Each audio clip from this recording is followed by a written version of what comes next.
Merhaba arkadaşlar. Bugün yeni bir içerikle başlıyorum. Bugün sizlere dizi ve film önerilerini anlatacağım. Yani önerilerinde bulunacağım bir içerik olacak bu. Öncelikle bilim kurgu dizilerinden başlamak istiyorum.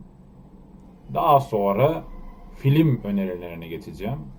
Bilim kurgu dizilerinde az kişinin bildiği, aslında Amerika'da veya birçok ülkede biliniyordur ama Türkiye'de az kişinin bilmiş olduğu ama kendi dalında bilim kurgu türünde başarılı olmuş ve aslında çok da beğenilmiş dizilerden bahsedeceğim. Yani az bilinen, çok beğenilen ve çok başarılı olmuş. En başta önereceğim dizilerden bir tanesi 2008 yılında çekilmiş Fringe dizisi. Burada internetten, Google sayfasından size gösteriyorum.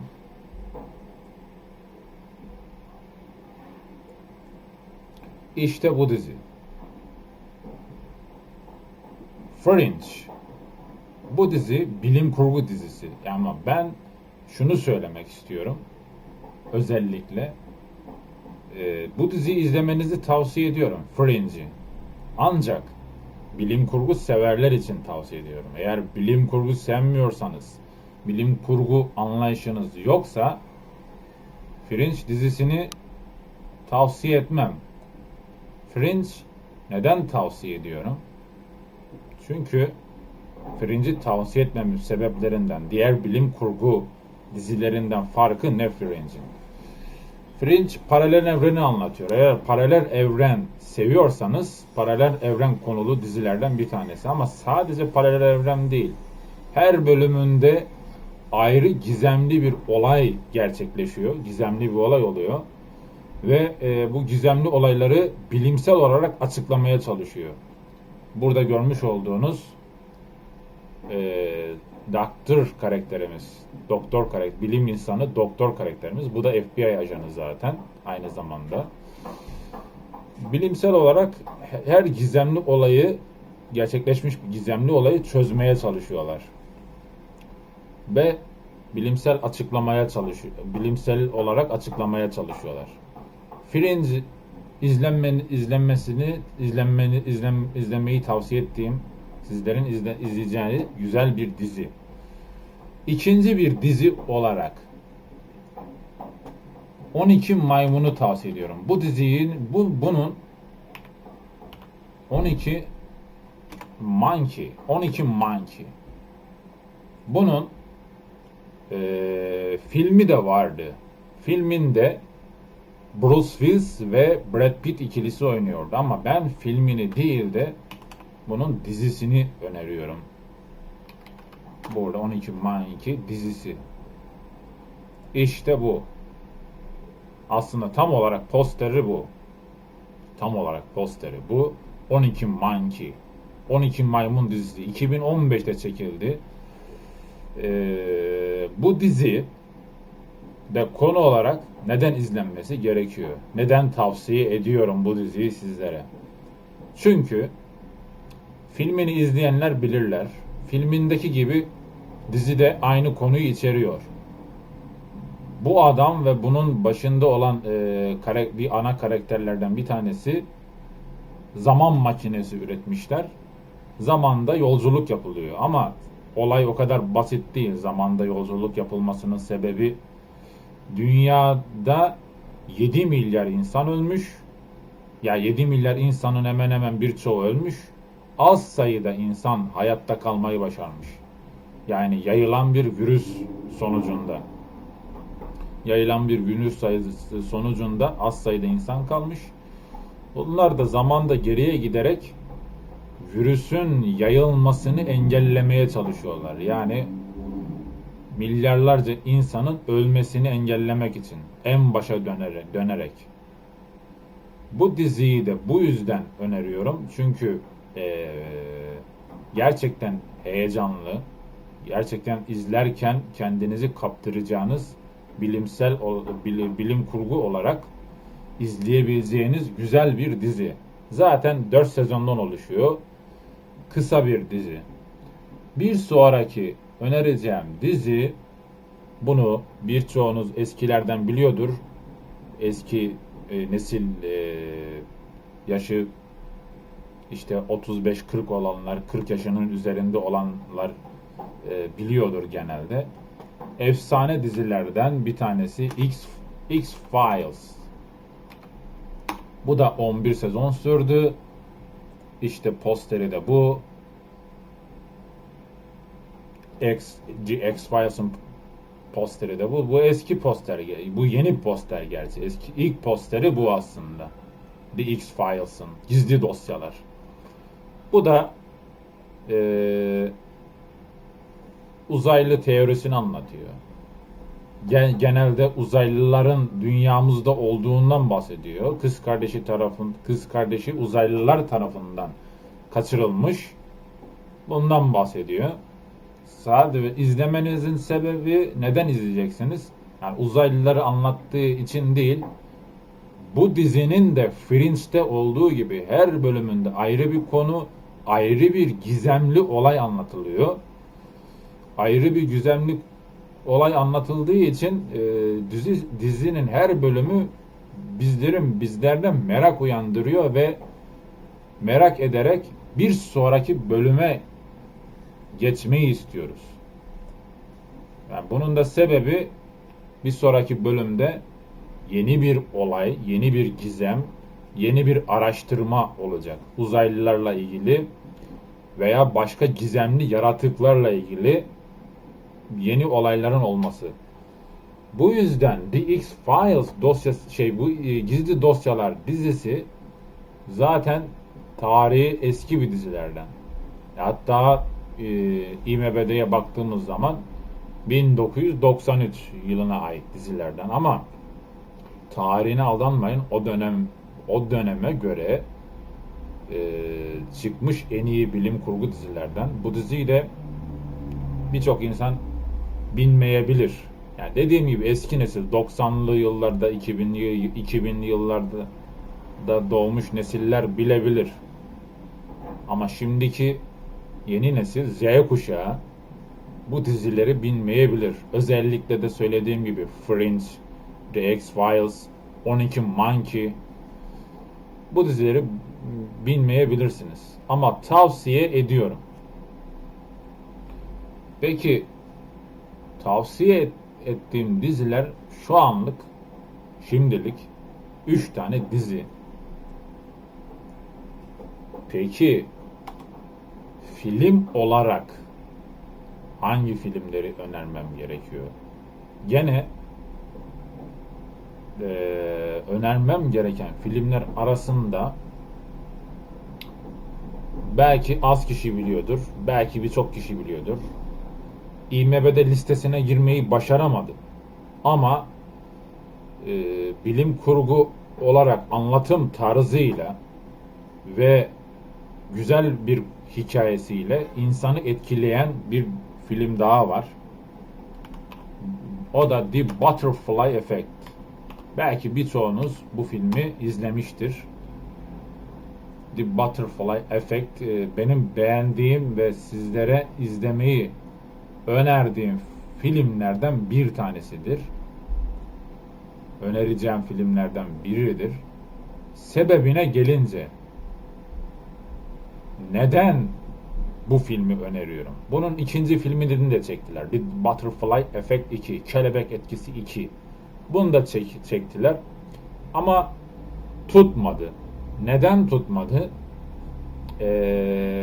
Çünkü ikinci filmi ilk filmi kadar başarılı olamadı. Aslında devam ettirdi konuyu ama ilk filmde zaten olayı anlattılar. Bundaki olay hastalığı olan, unutma hastalığı olan şu genç, bu arkadaşın, burada gördüğünüz gibi işte bu arkadaşın unutma hastalığı var. Doktora gidiyor ve doktor anılarını yazmasını söylüyor. Anılarını yazdıktan sonra bu arkadaşımız açıyor defterini, anı defterini, daha doğrusu günlük yazmış olduğu defteri açıyor. Geçmişe gidiyor. Geçmişte hata yapıyorlar. Bunlar çocukluklarında hata yapıyorlar. O hatada bir ailenin çocuğuna zarar veriyor. Bu da geçmişe anılarını okuyarak her kötü anısını da unutmamak için yazdığı için günlüğüne yazdığı için geçmişe dönüyor. Oradaki bir kötü anıyı bile okusa geçmişe dönüyor. Bu da geçmişe döndüğünü fark ettiği için diyor ki ben bu kötü olayı engellemem gerekiyor diyor. Çünkü bu aileye diyor, bu ailenin çocuğuna zarar verdik diyor. Kötü bir şey yaptık diyor. Ama bunların sonucu her önlenen eylem sonucu bir bakıyor ki yeni bir kaosa sebep olmuş. İlerisinde yeni bir kaosa sebep olmuş. Yani bu dizinin bilimsel olarak bu filmin bilimsel olarak anlattığı olay aslında şu. İzlemenizi tavsiye etmemin sebeplerinden biri şu. Geçmişte bir şeyi düzeltsek bile diyor, bilim insanları bilimsel olarak bunu söylüyor. Gelecekte yeni bir kaosa sebebiyet olabilecek bir olay meydana getirebiliriz. Bu tarz konular var aslında ama bu film eski yapımlardan olduğu için o zamanki senaryoya göre güzel işlenmiş ve bunun hikayesinden şu anki günümüzde bu tarz filmlerde mevcut. Daha sonra bilim kurgu filmlerinden bir sonraki seviye olarak size önerebileceğim bir film daha var. O da Yıldızlar Arası. Interstellar. Yıldızlar Arası. İşte arkadaşlar bu film.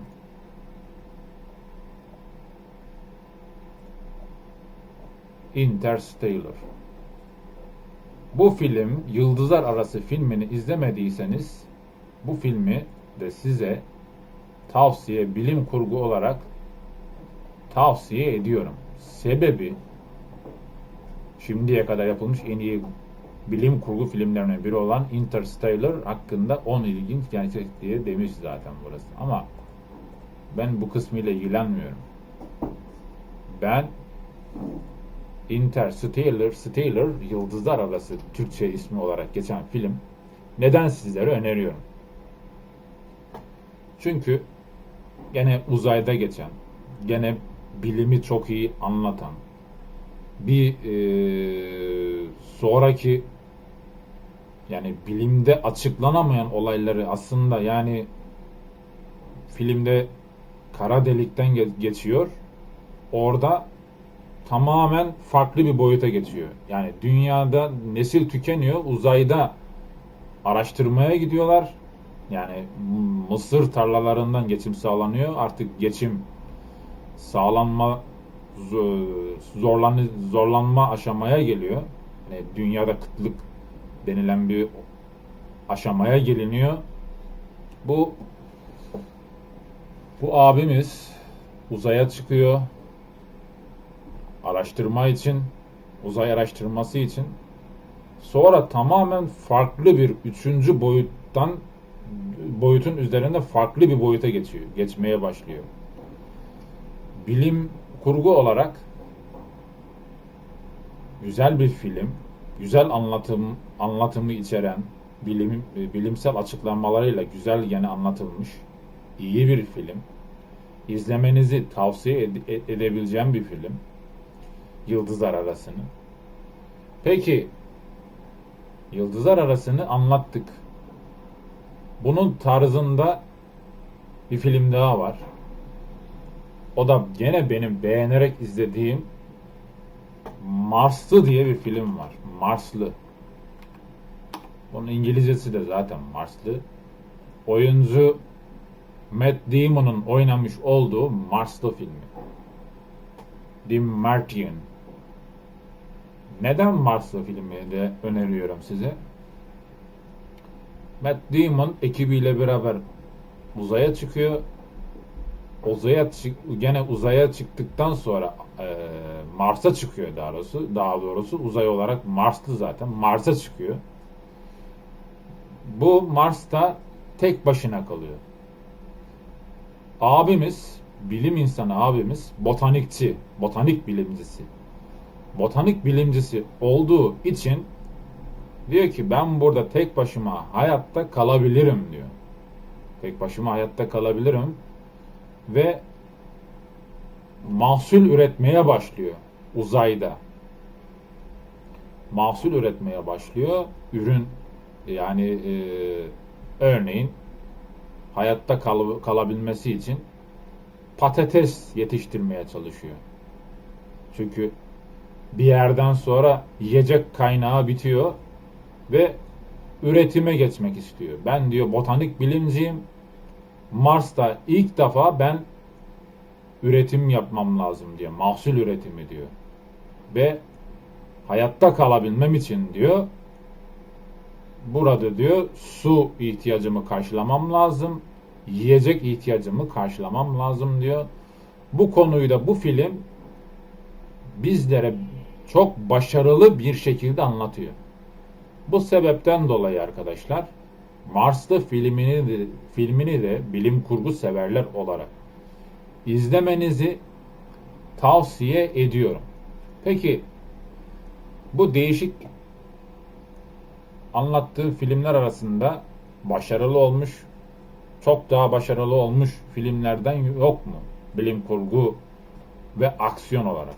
Matrix serisinden Matrix'ten gidecek olursak Matrix'in ilk filmi. Keanu Reeves abimizin oynadığı The Matrix filmi. Bunu niye önermiyorum? Bu zaten kült filmler. Önermiyorum derken bu filmden niye bahsetmiyorum?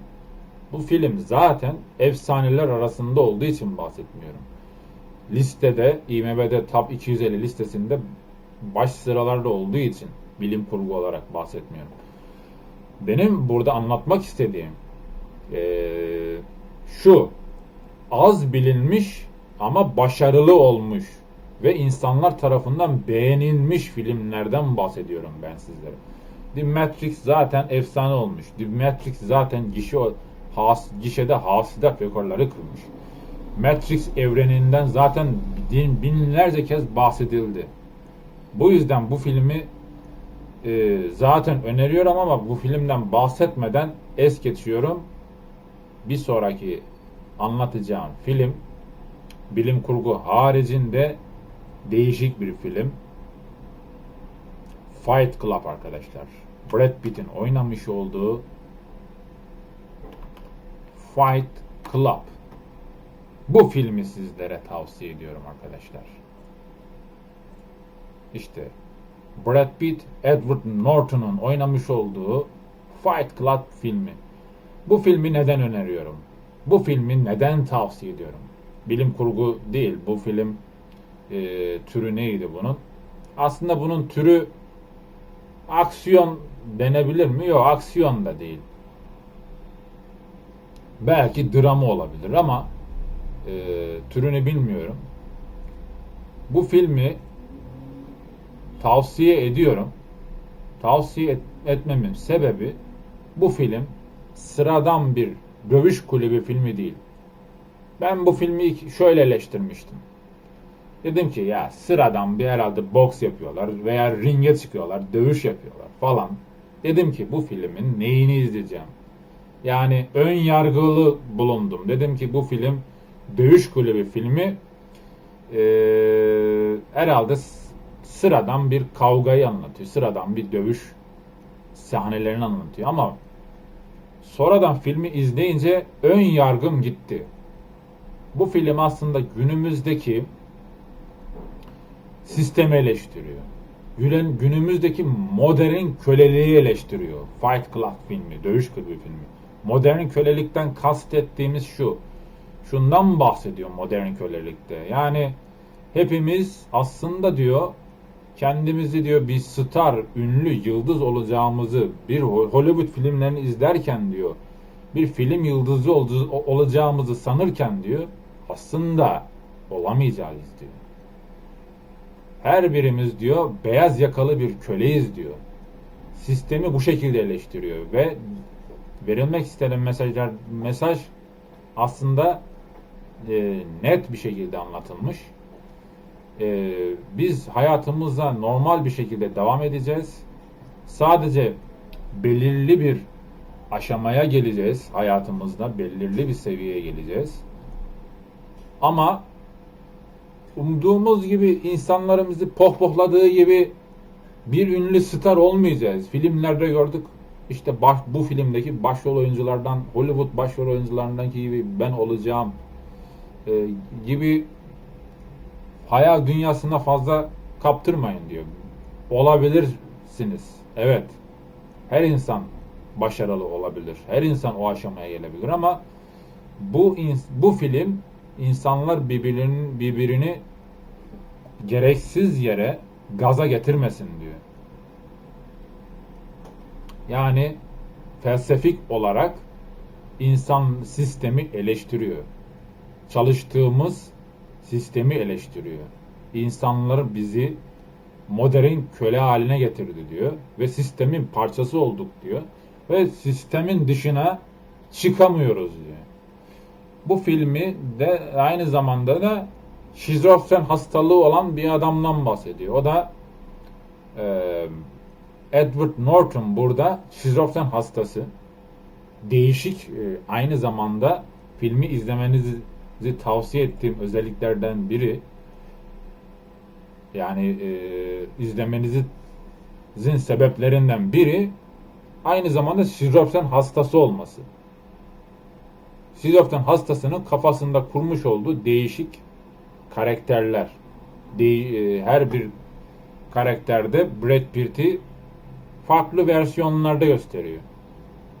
Aslında adamın kafasında kurmuş olduğu bir hayal dünyası. Şizofren hastası olduğu için.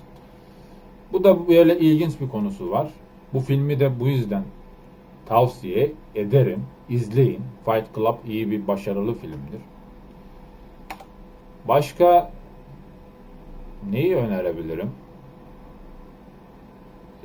Aklıma gelen başka bir film var mı? Sizlere önerebileceğim. Yani ilk bu, hani buna biz part 1 diyelim. Birinci kısım diyelim. Eğer çok beğenilirse ikinci kısım yaparım. Part 2 yaparım. Ve sizlere daha başka film, dizi önerilerinde bulunurum. Aslında aklıma bir şey daha geldi. Bir aksiyon dizisi geldi aslında. Filmden giderken aklıma bir aksiyon filmi geldi. Aksiyon dizisi geldi. O dizinin ismi neydi? Geldi aklıma ama nasıl yazılıyordu o dizi? Şimdi Her Şeyi Gören Bir Göz vardı. O dizi de çok iyiydi. Güzel bir aksiyon dizisiydi. Onu bulacağım. Onu Part 2'de bulduğum zaman sizlere önereceğim. O diziyi. Her Şeyi Gören Bir Göz. Makine insanları analiz ediyor. Kim suça meyilli, kim değil bunları görüyor. Ve engelliyor. Bakın mesela aklıma şimdi aksiyon bilim kurgu filmlerinden şu geldi. Hadi bunu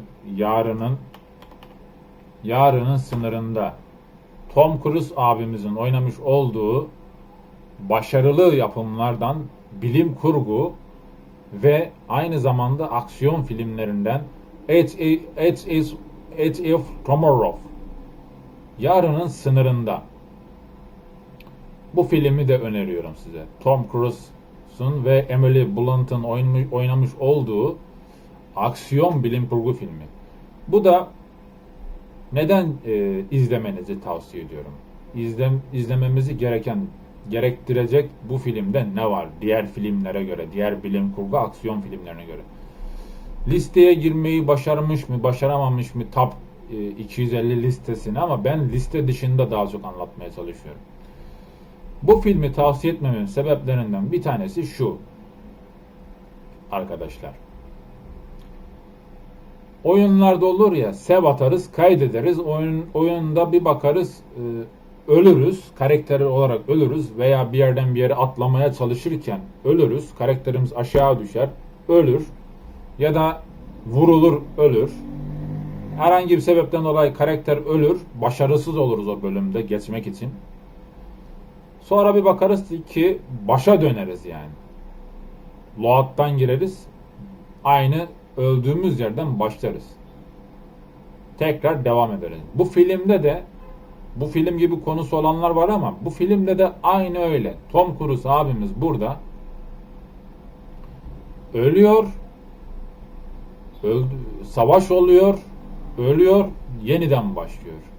Kaldığı yerden devam ediyor. Ölüyor, bir bakıyor ki tekrar başlıyor. Yani sürekli bir kısır döngüye düşüyor. Aslında hayatta öyledir ya. Hayatın devamlılığında da biz insanlar günlük yaşantımızda da böyleyiz ya. Kısır döngüye düşeriz. Kısır döngü, bir sonraki günde işe gideriz, işten eve gideriz. Bir sonraki gün gene kalkarız sabahtan işe gideriz, işten eve gideriz, evden işe geliriz. Evden işe gideriz, işten eve geliriz. Yani hep bu tarz kısır döngü. İşte sosyal bir insansanız kafelere gideriz. Arada bir dışarıda vakit geçiririz. Bu tarz bir hayat yaşarız. Bunda da aynı şekilde bu filmde de farklı bir anlatım tarzı var dediğim, ölüyor, her seferinde kalkıyor, bakıyor ki kısır döngüdeyiz.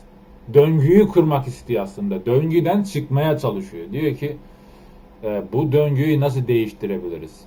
Ve her seferinde yanındaki kadını uyarıyor. O diyor ki biz bir döngüye girdik diyor. Şimdi diyor şu an bu yaşanacak diyor. Aynı şeyler tekrarlanıyor. Şu anda bu yaşanacak. Bir sonraki aşamada bu olacak diyor. Ve tercihleri değiştirerek bu sefer bu yoldan ilerlemeliyiz diyor. Bir dahakinde bu yoldan ilerlemeliyiz diyor. Şimdi diyor bu olacak diyor. Bunun önüne geçmek için diyor şunu yapmalıyız diyor. Sonraki olayları biliyor ya, aşama aşama ilerlediği için sonraki olayların da ne olacağını bilebiliyor. Çünkü her seferde öldüğü için ilerleyebildiği kadar ilerliyor. Bu sefer çok ileride bir yerde öldüğü zaman aynı şeyler tekrar sıfırlanıyor. Ama ilerisinde onları hafızaya aldığı için, çünkü olaylar hatırlayabiliyor, hafızasını alabiliyor. Ve uyarıyor kadını, ilerlediği kadın oyuncuyu, diyor ki ilerisinde bunlar olacak. O yüzden planını farklı yönde ilerletiyor. Yani kısır döngüye düşmemek için plan değişikliği yapıyor. Her seferinde farklı bir yöntem buluyor. Bu filmde böyle ilginç bir bilim kurgu aksiyon filmiydi. Keyif alırsınız, beğenirsiniz. Bu yüzden izlemenizi tavsiye ediyorum sizlere arkadaşlar. Bunu da part 1 olarak kapatalım. Eğer bu tarz videolardan daha fazla gelsin istiyorsanız, yani daha doğrusu bu dizi film önerilerimi beğenirseniz, izlerseniz yorumlarınızı bekliyorum. İşte Fringe'i izledim, güzeldi. Yarının Sınırında Tom Cruise'un bu filmini izledim, bilim kurgu iyiydi. Fight Club filmini izledim, Dövüş Kulübü filmini iyiydi. Başka ne önermiştim? Yıldızlar Arası filmini izledim, işte gerçekten insanın ufkunu açan bir film. Bu arada aklıma gene bir film daha geldi. Yayını kapatmadan önce bir film daha geldi aklıma. Onu da önereyim. Öyle yayını kapatayım. O film de gerçekten başarılı bir film. Yarının Sınırında.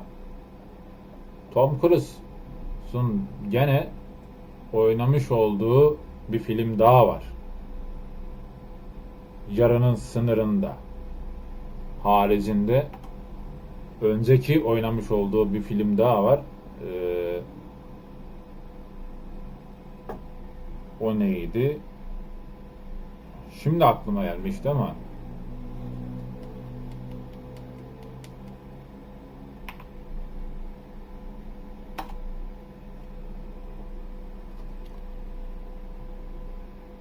neyse. O filmde şu anda unuttum.